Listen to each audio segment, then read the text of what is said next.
আপনাদের ধন্যবাদ। ড্রাইভ টেলিকমে কিভাবে ব্যালেন্স অ্যাড করে। ব্যালেন্স অ্যাড করতে গেলে এরকম ইন্টারফেস আসবে, তারপরে ব্যালেন্স অ্যাড এখানে ক্লিক করবেন।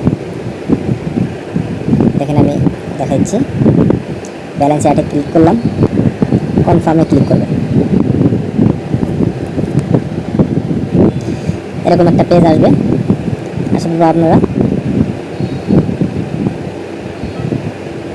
কোন মাধ্যমে বিকাশ, নগদ, রকেট, পার্সোনাল উপায় এগুলা কোন মাধ্যমে আপনি করবেন। যেন আমি বিকাশ দিয়ে দেখাচ্ছি, আমি বিকাশ সিলেক্ট করলাম। তারপরে এখানে অ্যামাউন্ট দিবেন, এখানে কত টাকা আপনি ব্যালেন্সে অ্যাড করবেন এটা দিবেন।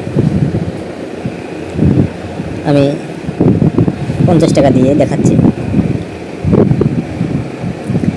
এরকম একটা পেজ ওপেন হবে, হওয়ার পরে